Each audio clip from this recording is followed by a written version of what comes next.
deeply grateful to the Governor for the address which he has been pleased to deliver to the members of Telangana Legislative Council on 12/3/2025. అధ్యక్ష మన మహేష్ కుమార్ గౌడ్ గారు second చేస్తారు. Chairman sir, I second the motion of thanks on address by Governor as proposed by Sri T.J. Venadi garu. Honourable Jeevan Reddy గారు.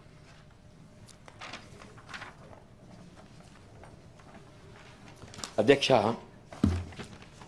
Governor గారు ప్రసంగానికి ఏదైతుందో ధన్యవాదాలు తెలిపే తీర్మానానికి మాట్లాడే అవకాశం నాకు కల్పించి మీకు ప్రత్యేకంగా ధన్యవాదాలు తెలియజేస్తాం. అధ్యక్ష, తెలంగాణ అనేది ఇది కేవలం ఒక భౌగోళిక ప్రాంతం మాత్రమే కాదు అధ్యక్ష. ఇది ఒక విధంగా ఒక భావోద్వేగం, పోరాటానికి, స్థిరత్వానికి, దృఢ సంకల్పానికి ఒక గుర్తుగా ఉంటుంది అధ్యక్ష. ఆనాడు తెలంగాణ రాష్ట్ర ఏర్పాటు ఉద్యమ సమయంలో ఏదైతుందో మరి విద్యార్థులు, నిరుద్యోగ యువత, ఉద్యోగస్తులు, ఉపాధ్యాయులు, యావత్ తెలంగాణ సమాజం అధ్యక్ష తెలంగాణ రాష్ట్రం ఏర్పాటు కాబడినట్టయితే మన సమస్యలకు అన్నింటికీ పరిష్కారం లభిస్తుంది. మన స్వయం పాలనలో ఏదైతుందో మన నిధులు, నీళ్లు, నియామకాలు అన్నీ మనమే చేసుకునేటువంటి అవకాశం లభిస్తుంది అనేటువంటి ఒక భావనతోని మరి ఉద్యమించడం, ఆ ఉద్యమాన్ని గుర్తింపుగా ఆనాటి యూపీఏ ప్రభుత్వం అధ్యక్ష, మీరు కూడా సభ్యులు ఉంటున్నప్పుడు చైర్పర్సన్ సోనియా గాంధీ గారు ఏదైతున్నదో వాస్తవంగా రాష్ట్ర విభజనతో ఒక విధంగా కాంగ్రెస్ పార్టీ సీమాంధ్రలో ఉనికి కోల్పోతుందని ఊహించి కూడా, ఎందుకంటే అక్కడ 25 పార్లమెంటు స్థానాలు, అక్కడ 17 పార్లమెంటు స్థానాలు తెలంగాణ ప్రాంతంలో అధ్యక్ష. సీమాంధ్రలో కాంగ్రెస్ పార్టీ ఉనికి కోల్పోతుందని ఊహించి కూడా లెట్ వాట్ మే కమ్, ఇవాళ ఈ ఆత్మత్యాగాలు, బలిదానాలకు ఒక ముగింపు పలకాలనే భావనతోని ఇలా రాష్ట్రాన్ని ఏర్పాటు చేయడం జరిగింది అధ్యక్ష. ఇలా రాష్ట్రం ఏర్పాటు కాబట్టి ఈ 11 సంవత్సరాల అధ్యక్ష, గతంలో 10 సంవత్సరాలు మరి ఆనాడు ఉద్యమ నాయకుడిగా తెలంగాణ రాష్ట్ర సమితి అధ్యక్షుడు కేసీఆర్ గారికి 2 పర్యాయాల అవకాశం కల్పించిన అధ్యక్ష. గత 10 సంవత్సరాలు ఒక్కసారి పాలన మన గమనంలోకి తీసుకుంటే అధ్యక్ష, వాస్తవంగా ఆ 10 సంవత్సరాలే గట్ట తెలంగాణ ప్రాంత ప్రజానీక ఉద్యమ ఆకాంక్షలు నెరవేర్చబడే విధంగా పాలన కొనసాగి ఉంటున్నట్టయితే అసలు వీళ్ళ రాష్ట్రంలో సమస్యలు అనేది ఉండేవి కాదు అధ్యక్ష. ఇప్పుడే మిత్రులు పెద్దలు మధుసూచార్య గారు మాట్లాడుతూ వారి భూపాలపల్లి టేలెంట్ ప్రాంతం వారు ఏదైతుందో సాగునీరు అందకుంటే ఏదైతే పంట తడారిపోయే పరిస్థితి ఏర్పడుతుందని చెప్పి పేర్కొన్న అధ్యక్ష. వాస్తవం ఇవల్ల తెలంగాణ రాష్ట్రానికి వరంగా ఉన్నటువంటి గోదావరి, కృష్ణా నదీ జలాలు, ఈ రెండు కూడా గోదావరి, కృష్ణ ఈ నదీ జలాలు ఒక విధంగా తెలంగాణ రాష్ట్రానికి, తెలంగాణ ప్రాంతానికి అదృష్టం అధ్యక్ష. మరి అటువంటి ఒక గోదావరి నదీ జలాలను మనం సద్వినియోగంలో పరుచుకునే విధంగా ఏదైతుందో ఆనాడు ఉమ్మడి రాష్ట్రంలో వాళ్ళ ప్రాణహిత చెవెళ్ల ప్రాజెక్టు నిర్మాణం చేపట్టబడి జరిగింది అధ్యక్ష. అటువంటి ప్రాణహిత చెవెళ్ల ప్రాజెక్ట్ ఏదైతుందో తుమ్మడి ఏటి వద్ద నిర్మాణం చేయగలిగి ఉండి ఉన్నట్టయితే సరే అఫ్కోర్స్ దెన్ 152 మీటర్ల ఎత్తుతో దాన్ని నిర్మాణం చేయాలని సంకల్పించింది. తదుపరి ఏదైతుందో అధికారానికి వచ్చిన టీఆర్ఎస్ ప్రభుత్వం దాన్ని 148 మీటర్లకు తుమ్మడిహేటి వద్ద ఒక బ్యారేజ్, దిగువన 100 మీటర్ల వద్ద మేడిగడ్డ ఒక బ్యారేజ్ నిర్మాణం చేసి ఎత్తిపోతలు చేపట్టాలని సంకల్పించింది అధ్యక్ష. ఇవాళ ఏం జరిగింది అధ్యక్ష? సరే మీరు మేడిగడ్డి వద్ద ఏదైతే మీ ఆలోచనకు అనుగుణంగా రీడిజైనింగ్ అనే నెపంతో ఏదైతుందో మేడిగడ్డ, అన్నారం, సుందిల్లా ఎత్తిపోతల ద్వారా నీటిని తరలించే విధంగా కార్యక్రమం చేపట్టి వీళ్ళ శ్రీరామ్ సాగర్ ప్రాజెక్టుకు సప్లిమెంట్ చేయబడే విధంగా వీళ్ళ కార్యక్రమం చేపట్టింది అధ్యక్ష. ఇవాళ వాస్తవంగా ఈ కరువు ఏదైతే ఉన్నదో దీని బాధ్యులు ఎవరు అధ్యక్ష? మీరు ఆనాడు మేడిగడ్డ నిర్మాణం ఆనాడు ప్లీజ్ దయచేసి డోంట్ దే హ్యావ్ ఛాన్స్. మీరు ఆనాడు మేడిగడ్డ నిర్మాణం ఏదైతుందో సాంకేతిక పరిజ్ఞానాన్ని పరిగణలోకి తీసుకోకుండా ఏ విధమైనటువంటి ఒక సాంకేతిక పరిగణలోకి తీసుకోకుండా ఏదైతుందో కేవలం పాలకులు ఏదైతుందో వాళ్ళే డ్రాయింగ్స్ గీసి వీళ్ళ నిర్మాణం చేపట్టబడంతో ఏదైతుందో మేడిగడ్డ కొలాప్స్ కావటం ఇది ఇవ్వాలది కాదు అధ్యక్ష. ఆనాడు ఏదైతుందో దయచేసి బీఆర్ఎస్ ప్రభుత్వ హయాంలోనే ఈ మేడిగడ్డ కొలాప్స్ కావడం జరిగింది అధ్యక్ష. ఆనాడు నేషనల్ డ్యామ్ సేఫ్టీ అథారిటీ ఆనాడు ఏదైతుందో ఆ ప్రభుత్వ హయాంలోనే డ్యామ్ విజిట్ చేసి అందులో నీరు నిలిపినట్టయితే ఏదైతుందో మరి ప్రమాదం ఇంకా పొంచి ఉంటుంది కాబట్టి మేడిగడ్డలో కానీ దాని పైన ఉన్నటువంటి ఒక అన్నారమ్మ కానీ సుందీలలో కానీ నీరు నిలపడానికి వీలు లేదు అని చెప్పని ప్రభుత్వానికి సూచన చేసింది అధ్యక్ష. దాని పర్యవసానం వల్ల మేడిగడ్డ వినియోగం చేసుకోలేక నీటిని నిలుపుదల చేసుకోలేక కేవలం శ్రీరామ్ సాగర్ ప్రాజెక్టుతోని మాత్రమే మొత్తం గోదావరి నదీ జలాలపై ఆధారపడి ఒక ప్రాంతాలన్నింటిని కూడా సాగుమయం చేయడానికి ప్రభుత్వం ఏదైతుందో క్రమశిక్షణతో ప్రయత్నం చేస్తుందని చెప్పక తప్పదు అధ్యక్ష అని చెప్పంటాం. ఇలా మీ మల్లన్న సాగరే కానీ కొండపోచమ్మ సాగరే కానీ రంగనాయక సాగరే కానీ ఇవన్నీ కూడా మీరు ఏదైతుందో మేడిగడ్డపై దృష్టి పెట్టి ఇలా ఎస్ఆర్ఎస్పీకి సప్లిమెంట్గా ఉంటుందని చెప్పి నిర్మాణం చేపట్టింది అధ్యక్ష. అది కొలాప్స్ కావడంతో ఏదైతుందో కేవలం ఎస్ఆర్ఎస్పీ మిడ్మానేట్ ద్వారా ఎల్ఎండి ద్వారా ఏదైతున్నదో వీళ్ళు మొత్తం తెలంగాణ ప్రాంతాన్ని సాగుమయం చేసే విధంగా రాష్ట్ర ప్రభుత్వం ఏదైతుందో చర్యలు చేపడుతున్న విషయం వాస్తవం కాదు అధ్యక్ష. నేనే ఇంకో విషయం చెప్తున్నా అధ్యక్ష. నేను ఇంకో విషయం చెప్తున్నా అధ్యక్ష దయచేసి లెట్ దెమ్ నాట్ అధ్యక్ష. ఇంకో చారి గారు మీరు అపోజిషన్ లీడర్ వారి మాటల మీకు ఎట్లా అవకాశం వస్తుందో మీరు మాట్లాడండి. మీకు అవకాశం వచ్చినప్పుడు మీరు మాట్లాడండి కానీ డోంట్ క్రాస్ టాక్. దయచేసి మీరు ప్రతిపక్ష నాయకులు మీరు దయచేసి మీకు అవకాశం వచ్చినప్పుడు మీరు మాట్లాడండి. తప్పు ఇక మీరు ఇట్లా క్రాస్ టాక్ చేసుకుంటే వచ్చేది ఏముండదు ప్లీజ్. ఉన్నమాట చెప్పడానికి ఏముందయ్యా? ఉన్నమాట చెప్పడానికి ఎవరు? చారి గారు ప్లీజ్ ప్లీజ్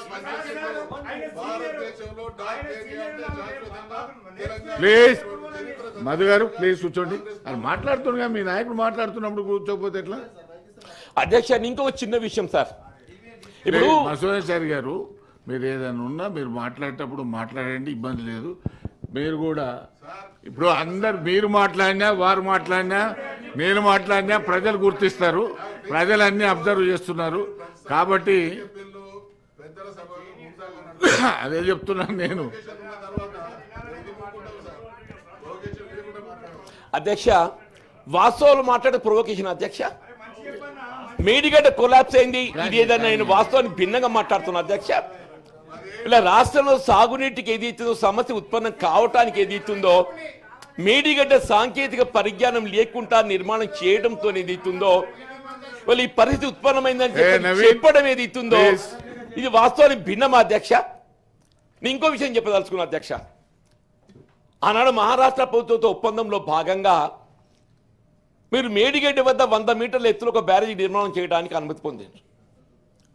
సిమిలర్లీ తుమ్మడిగేటి వద్ద ఏదైతుందో 148 మీటర్ల ఎత్తుతో ఇంకో బ్యారేజీ నిర్మాణం చేయటానికి కూడా అనుమతి పొందింది అధ్యక్ష. ఉమ్మడి రాష్ట్రంలో తుమ్మడిహట్టి నుండి ఏదైతుందో ఎల్లంపల్లి వరకు నీటిని తరలించడానికి ఒక లిఫ్ట్తో ఏదైతుందో కాలువలు కూడా నిర్మాణం చేసింది అధ్యక్ష.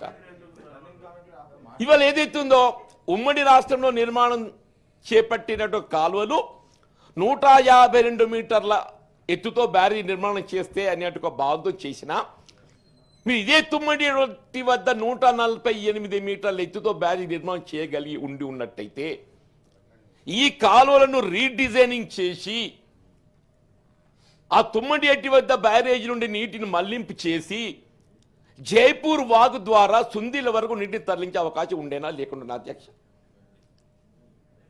అదే సుందిల వరకు నీటిని తరలించినట్టయితే సుందిల వద్ద already we have got lift. మీ కాళేశ్వరం ప్రాజెక్ట్ అంతర్భాగంలో భాగంగా మీరు అక్కడ ఏదైతుందో లిఫ్ట్ నిర్మాణం చేసిండ్రో ఇట్ ఈస్ ఇన్ ఆపరేషన్. మీరు కాళేశ్వరం ఇక్కడ ప్రత్యేక దయచేసి నేను చెప్పేది 2 TMC నీటిని తరలించాలని చెప్పని మీరు మేడిగడ్డ వద్ద బ్యారేజ్ నిర్మాణం తలపెట్టింది అధ్యక్ష. ఆ 2 TMCనే వినియోగం చేయలేదు. ఆ 2 TMC వినియోగం పూర్తి చేయబడ్డ తదుపరి అదనంగా ఇంకేమైనా నీటిని మళ్లింపు చేసుకునే అవకాశం ఉందా అని చెప్పని మీరు ప్రయత్నం చేస్తే తప్పులేదు అధ్యక్ష.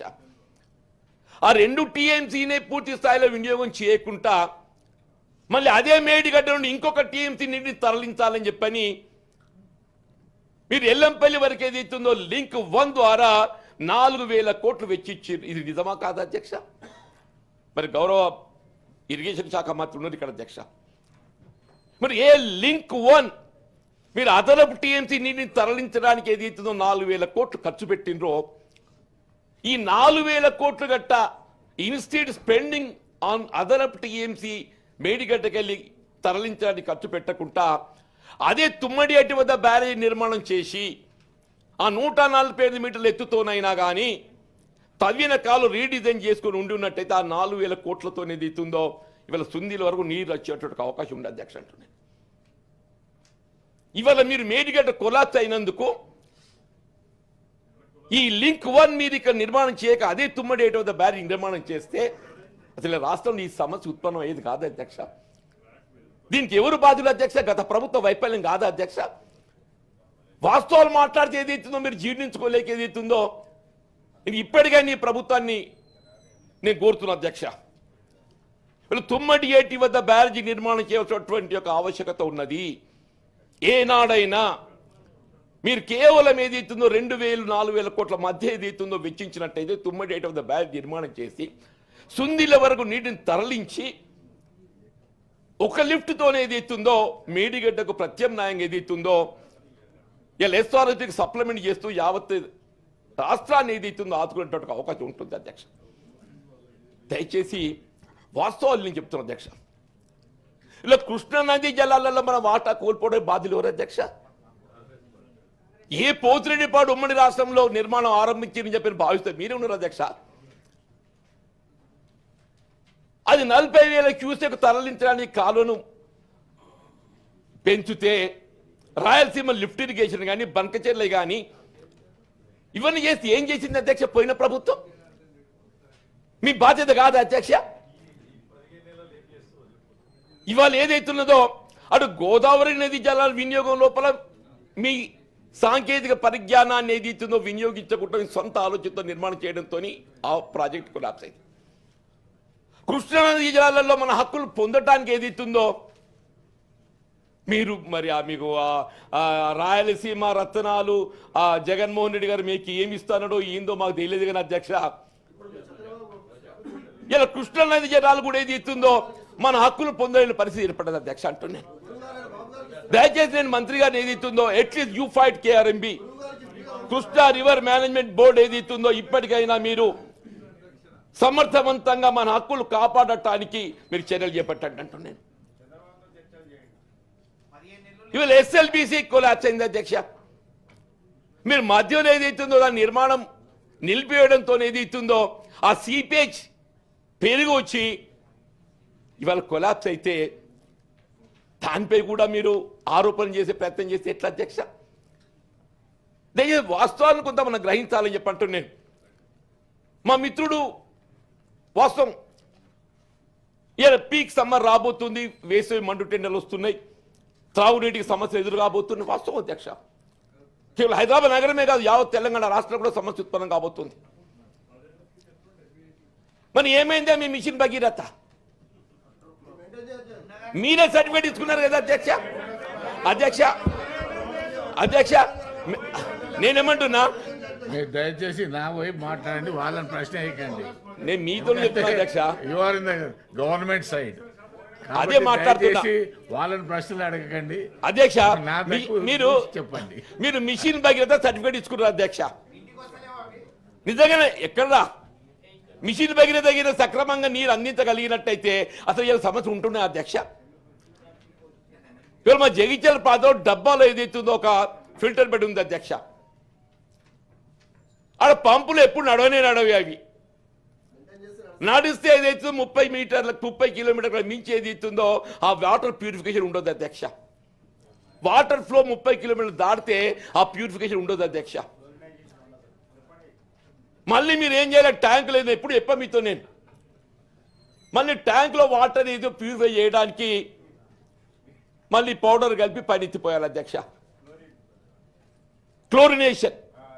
Chlorination your right. ఇటువంటి పథకాలతో ఏదో రాష్ట్రాన్ని అప్పులో ఊబులోకి నెట్టి వీళ్ళ రాష్ట్రం అధ్యక్ష 10 సంవత్సరాల కాలంలో మీరు 7 లక్షల కోట్లు ఏదైతుందో రాష్ట్రాన్ని అప్పులు ఊబులు నెట్టింది అధ్యక్ష. 7 లక్షల కోట్లు. ఆ 7 లక్షల కోట్లు అప్పు తీర్చడానికి కొరకు ఏదైతుందో ఇప్పుడు ప్రతి మాసం 6,500 కోట్లు వడ్డీ రూపకంగా ఈ ప్రభుత్వం ఏదైతే చెల్లింపు చేయాల్సిన పరిస్థితి ఇప్పుడు వాస్తవం కాదు అధ్యక్ష. ఈ మీ ఒప్పందం ఇది. నెలకు 6,500 కోట్లు అంటే సంవత్సరానికి ఎంత అధ్యక్ష? 12,72 12,80,000 కోట్లు అధ్యక్ష. ఈ రాష్ట్ర బడ్జెట్ లో సంవత్సరానికి 80,000 కోట్లు గత ప్రభుత్వం చేసిన అప్పు తీర్చడానికి వెచ్చించే పరిస్థితి ఏర్పడితే రేపు 3 లక్షల కోట్ల బడ్జెట్ పెడతారంట. నేను పత్రికలు చూసా అధ్యక్ష. మీరు 3 లక్షల కోట్ల బడ్జెట్ పెడితే ఏముంది అధ్యక్ష? అందులో 1,00,000 కోట్లు ఏదైతుందో గత ప్రభుత్వం చేసిన అప్పు కట్టడానికి పోతుంది. 1,00,000 కోట్లు ఏదైతుందో మీరు గత ప్రభుత్వం చేసిన అప్పు కట్టడానికి పోతుంది అధ్యక్ష అంటున్నాను. అంటే ఏంటి సాధించుకో తెలంగాణ రాష్ట్రం ఇదేనా అధ్యక్ష? నాకు అప్పుడప్పుడు ఆశ్చర్యం కలుగుతుంది అధ్యక్ష. నేను ఉమ్మడి రాష్ట్రంలో కూడా శాసనసభ్యుడిగా ఉన్న అధ్యక్ష. ఆనాడు పెద్ద రోషే గారు ఆర్థిక మంత్రిగా not a single day event for over draft, అంత క్రమశిక్షణతో ఏదైతే ప్రభుత్వం నడిపిస్తే బట్ ద సక్సెసివ్ గవర్నమెంట్ ఇక తెలంగాణ రాష్ట్రం అన్న అన్ని వనరులు కలిగి ఉన్నాం మనం. పారిశ్రామికంగా అన్ని విధాలు అభివృద్ధి చెందినటువంటి హైదరాబాద్ నగరం మనకున్నది. ఇన్ని సదుపాయాలు ఇన్ని ఆర్థిక వనరులు కలిగి ఉండి కూడా ఇన్ని ఫార్మస్యూటికల్ మీ సాఫ్ట్వేర్ ఇండస్ట్రీ ఇవన్నీ పెట్టుకొని కూడా రాష్ట్రం అప్పులు పోయింది అని చెప్పంటే ఏదిస్తుందో ఇది మీ అసమర్థత కాదా అధ్యక్ష? ఆ పాపాన్ని ఏదైతుందో వీళ్ళు ఈ ప్రభుత్వం ఏ విధంగా చేపట్టాలా, ఏ విధంగా కొనసాగాలి అధ్యక్ష? దయచేసి ఏం చేయలేక కాదు, మీరు ఎన్ని అప్పులు చేసినప్పటికీ ఇలా రాష్ట్రాన్ని అప్పుల ఊబిలో నెట్టినప్పటికీ కూడా ఏదైతున్నదో ఈ ప్రభుత్వం ఇది మేము ఎన్నికలు చేసిన వాగ్దానం అని చెప్పడం లేదు అధ్యక్ష. దయచేసి వాళ్ళు గమనించడం మొత్తం దేశంలో మా భారతీయ జనతా పార్టీ మిత్రులు కూడా ఇక్కడ ఉన్నారు అధ్యక్ష. వాళ్ళు వివిధ రాష్ట్రాల్లో అధికారంలో ఉన్నారు. ఎక్కడైనా వాళ్ళు రుణమాఫీ ఆలోచన చేస్తున్నారు అధ్యక్ష. మొత్తం దేశంలో వీళ్ళు రుణమాఫీ చేస్తున్నటువంటి ఏకైక ప్రభుత్వము తెలంగాణ రాష్ట్రం కాంగ్రెస్ పార్టీ చెప్పక తప్పదు అధ్యక్ష చెప్పండి. వీళ్ళు భారతీయ జనతా పార్టీ కదా అధ్యక్ష, ఇదే బీఆర్ఎస్ పార్టీ. మీరు 2 పర్యాలు రుణమాఫీ చేస్తామని చెప్పింది అధ్యక్ష. మీరు చేసింది ఏంటి? విడుదల వారీగా చేసింది అధ్యక్ష. విడుదల వారీగా చేయడంతో ఏమైంది అధ్యక్ష? మీరు చేసిన అప్పు అది రుణమాఫీ కాదు, వడ్డీ మాఫీ పథకంగా మారిపోయింది. వడ్డీ మాఫీ పథకం అది వడ్డీ మాఫీ పథకంగా మారిపోయింది అధ్యక్ష అని చెప్పంటూ నేను. 2వ పర్యాయం అయితే ఆ వడ్డీ మాఫీ కూడా లేదు, అది 80,000 రాగలేదు, అక్కడే నిలిపేసింది అధ్యక్ష. ఇవాళ గ్రహించిండ్రు ఇది మా చేత కాదు, ఇది రాష్ట్రాన్ని పాలించడం, ఈ రాష్ట్రాన్ని పాలించడం మా చేత కాదు, చేసే కాడి చేసిన అప్రూవల్ నెట్టినాం, చేతులు ఎత్తేసింది అధ్యక్ష. వాళ్ళ మేనిఫెస్టోలో మొన్నటి ఎన్నిక 2023 ఎన్నికల ప్రణాళికలో రుణమాఫీ అంశం వాళ్ళు అందులో పేర్కొన్నారు అధ్యక్ష. ఎందుకో వాళ్ళు రుణమాఫీ చేయడం ఇది మాత్రం సాధ్యం కాదు, రైతులకు అండగా నిలవడం మాకు సాధ్యం కాదు, చేతులు ఎత్తేసింది. వాస్తవం కాదా అధ్యక్ష? కానీ కాంగ్రెస్ పార్టీ మనోధైర్యంతో రైతాంగానికి అండగా నిలిచే ప్రభుత్వం కేవలం కాంగ్రెస్ పార్టీ అయిన భావన సంకల్పం అధ్యక్ష. ఆనాడు జాతీయ స్థాయిలో యూపీఏ ప్రభుత్వం మన్మోహన్ సింగ్ గారు ప్రధానమంత్రిగా, సోనియా గాంధీ గారు చైర్పర్సన్ గా యావత్ భారతదేశంలో ఏదైతుందో రైతాంగాన్ని అప్పుల ఊబిలోకి వెళ్ళి వెలికి తీయాలని చెప్పని 70,000 కోట్ల పైచిలకి ఏదైతుందో ఏక మొత్తంగా రుణమాఫీ చేసిన ఘనత కాంగ్రెస్ పార్టీ అధ్యక్ష. ఇవాళ 21,000 కోట్ల అయ్యా, 21,000 కోట్లు అంటున్నా నేను. 21,000 కోట్లు దయచేసి గమనించండి. 25 లక్షల మంది రైతాంగాన్ని ఏదైతుందో 2 లక్షల రూపాయల వరకు అప్పుల ఊబిలోకి వెలికి తీసే విధంగా కార్యక్రమం అమలు చేసిన అధ్యక్ష. ఇంకా కొంత మిగిలి ఉన్నారు. సాంకేతిక కారణాలతో ఇంకెక్కడైనా రుణమాఫీ అమలు కాక మిగిలిపోయి ఉన్నట్టయితే వారికి కూడా 2 లక్షల రూపాయల వరకు అప్పు మాఫీ చేయడానికి ప్రభుత్వం సంకల్పంతో ఉందని చెప్పి ఈ సందర్భం అనేది అధ్యక్ష అంటున్నాను. మీరు చేతగాక చేతులు ఎత్తేస్తే ఈ ప్రభుత్వం ఏదైతే చేయాలని సంకల్పంతో రైతుకు అండగా నిలవాలి అనే ప్రయత్నంతో కార్యక్రమం అమలు చేస్తుంటే మాకు అండగా నిలవండి. ఇంతకు విమర్శే, ప్రతిపక్షం అంటే విమర్శే కాదు అధ్యక్ష. నేను కూడా అక్కడ ఉండి మాట్లాడి కానీ ఎన్నడూ విమర్శగా పరిమితం కాలేదు. సలహాలు సూచనలు కూడా ప్రధానమని చెప్పంటున్నాను. రైతు భరోసా అధ్యక్ష, ఇది ఒక మంచి కార్యక్రమం చెప్పంటున్నా. Definitely this programme was initiated by the then government. కాదనలేము. ఆనాడు ఏదైతుందో మీరు ఆరంభంగా 4,000తో మొదలుపెట్టిండ్రు. పంటకు సంవత్సరానికి 8,000 అంటే తదుపరి కాలం దాన్ని ఇంక్రీజ్ టు 5,000 అంటే 10,000 పట్టుకొచ్చిండ్రు. కానీ మీరు ఏం చేసింది అధ్యక్ష? ఏ పంట పెట్టుబడి సహాయం ఏదైతుందో సాగు యోగ్యమయ్యేట్టుగా భూమికి మీరు చేయాలి అధ్యక్ష. సాగు యోగ్యంలో లేని గుట్టలు పుట్టలు రియల్ ఎస్టేటు లేఅవుట్స్ వాటి ఇవ్వడం సమంజసమైన అధ్యక్ష? ఇది మన రాష్ట్ర పౌరులు ఏదైతుందో చెమటోడ్చి పన్ను రూపేణా మన ప్రభుత్వం చెల్లిస్తే మనం దాన్ని ఏ విధంగా రైతాంగానికి ఉపయోగపడాల భావనతో మనం పెట్టుబడి సమకూరిస్తే అటువంటి దాన్ని ఏదైతుందో గుట్టలు పుట్టలు రియల్ ఎస్టేట్ వ్యాపారులకు లేఅవుట్లకు ఈ ప్రభుత్వం ఏదైతుందో అధ్యక్ష వాస్తవంగా సాగు యోగ్యమైనట్టుగా భూమి అది ఎంతైనా కానివ్వండి. అందరూ అనుకున్నారు వీళ్ళు పరిమితం చేస్తారు, ఇది అందరికి ఇస్తారా? కానీ వాస్తవంగా గవర్నమెంట్ ఏదైతుందో కొంత జాప్యమైనా కానీ జాప్యం అవుతుంది. జాప్యానికి కారణం ఏంటి అధ్యక్ష? రాష్ట్ర ఆర్థిక వనరులు సమకూర్చడంలో జరుగుతున్నటువంటి ఒక ఇబ్బందులు అధ్యక్ష అంటున్నాయి. ఇలా రాష్ట్రం సప్పో చేసి ఎవరికి అండగా నిలబడుతుంది అధ్యక్ష? రైతాంగానికి అండగా నిలబడుతుంది అధ్యక్ష చెప్పంటున్నాను. రైతు భరోసా 3 ఎకరాల వరకు ఏది ఇస్తుందో పూర్తి చేయడం జరిగింది అధ్యక్ష. 3 ఎకరాలు. ఇవాళ మీకు కూడా తెలుసు అధ్యక్ష, పైలట్ ప్రాజెక్ట్ కింద కొన్ని గ్రామాలు ఎంపిక చేసి ఆడ సాచురేషన్ ప్రాతిపదికన కార్యక్రమాలు అమలు చేసింది అధ్యక్ష. పైలట్ ప్రాజెక్ట్ కింద వచ్చిన గ్రామాల వివరణ కానివ్వండి అధ్యక్ష, సాచురేషన్ ప్రాతిపదికన అతనికి ఎంత భూ కమత ఉన్నా కానీ ఆ మొత్తానికి రైతు భరోసా చెల్లించిన మాట వాస్తవం కాదా అధ్యక్ష? This shows the intention of the government. భూ కమతానికి పరిమితి లేకుండా ఏదైతుందో రైతు భరోసా కల్పిస్తామని చెప్పడానికి ఏదైతుందో ఇలా పైలట్ ప్రాజెక్టులు ఏదైతుందో ఇది అమలు చేయటము ఇది ప్రభుత్వం యొక్క సంకల్పం అని చెప్పంటారు అధ్యక్ష. నేను ఇవాళ పంటల బీమా పథకం అధ్యక్ష, రైతుకు ప్రమాద బీమా ఇట్స్ ఎ గుడ్ ప్రోగ్రామ్. మీరు ఏవైతే మంచి కార్యక్రమాలు అమలు చేసి తలపెట్టినరో మేము వాటి కొనసాగిస్తున్నాం. అదనంగా ఏదైతుందో ఇంకా మేము మంచి కార్యక్రమం చేపడుతున్నాం అధ్యక్ష. ఇవాళ ఏదైతుందో పంటల బీమా పథకం అధ్యక్ష, మన గవర్నమెంట్ ఆఫ్ ఇండియా 25% సబ్సిడీ ఇస్తే రాష్ట్రం 25 భరిస్తే రైతు కొంత భరిస్తే పంటల బీమా పథకం.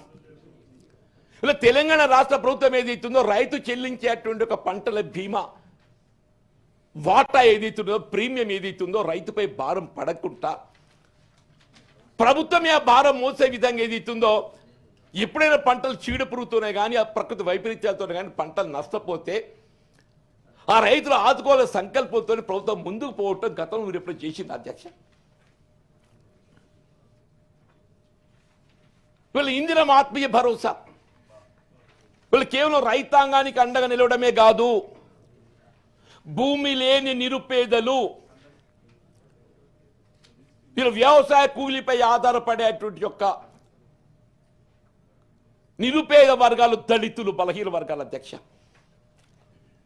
వాళ్ళని కూడా ఆదుకోవాల సంకల్పంతో ఏది ఇస్తుందో వాళ్ళ సంవత్సరానికి 12,000 రూపాయల జాబ్ కార్డు కలిగి ఉన్నట్టయితే సంవత్సరానికి 12,000 వీళ్ళ మొదటి దఫా 6,000 రూపాయలు చెల్లించడానికి ఏది ఇస్తుందో ప్రభుత్వం కార్యక్రమాన్ని అమలు చేస్తుంది అధ్యక్ష. సచ్ ఇన్నోవేటివ్ ప్రోగ్రామ్స్ ఏదైతుందో ఈ ప్రభుత్వం ఆలోచన చేస్తుంటే మీరు ఎంతవరకు ఏదైతుందో విమర్శనాత్మకంగా ఇవాళ సన్న రకాలను వరి సాగు చేయాలని చెప్పని ఆలోచన ఇది మొదటి నుండి కూడా వస్తుంది. ఎందుకు మనం తినే ధాన్యం సన్న రకం తినాలని ప్రయత్నం చేస్తున్నాం, దొడ్డు రకం ఏదో బాయిల్డ్ పోతున్నది, మన వినియోగంలోకి రావటం లేదు. సన్న రకాన్ని సాగు చేసినట్టయితే మన వినియోగంలోకి వస్తుంది.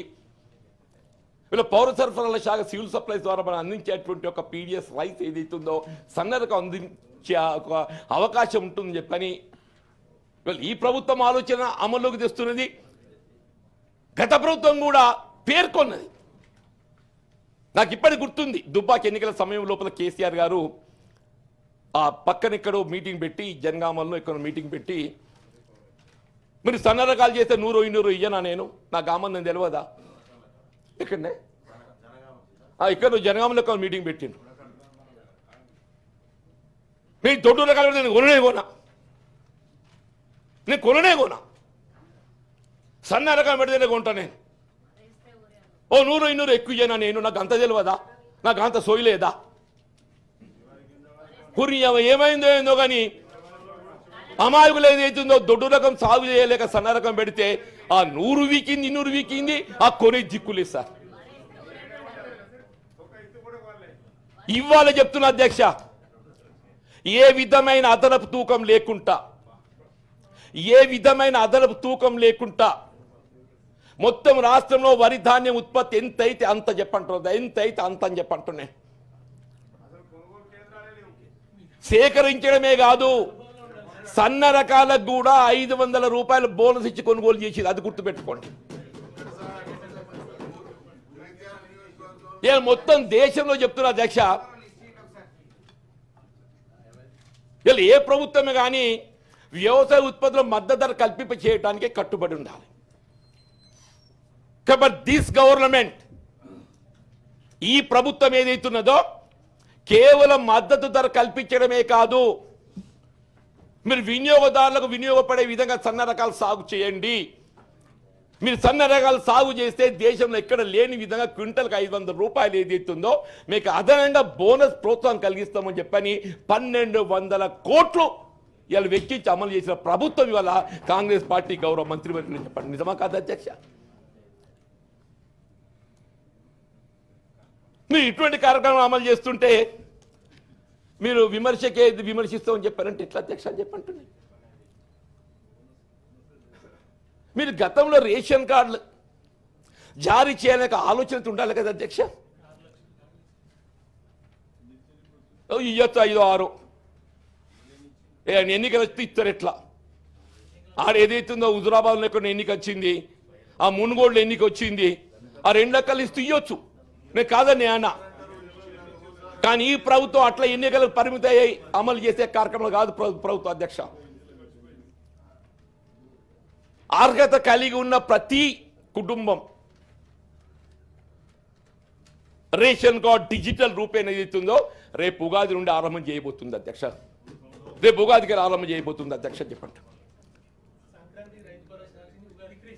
మీరు కళ్యాణ్ లక్ష్మి షాదీ మొర అమలు చేసిండ్రా, సంతోషం. అందులోకి వెళ్ళే వాళ్ళు ఇందులో వాళ్ళు తీసుకొచ్చి పెళ్లి చేసిండ్రు. వాళ్ళు బిలో పావర్టీ లైన్. మరి వాళ్ళ పిల్లలు ఉంటారా? వాళ్ళు రేషన్ కార్డు ఇయ్యద్దానే? మీరు గతంలో కళ్యాణ లక్ష్మి షాదీ ముబారక్ అమలు చేసినటువంటి కుటుంబాలకు ఎవరికైనా ఒక రేషన్ కార్డు ఇచ్చినారు అధ్యక్ష? ఇప్పుడు చూడు అంటున్నా. రాజు గారు దయచేసి ఏదైతున్నదో ప్లీజ్ షబ్బీపూర్ రాజు గారు,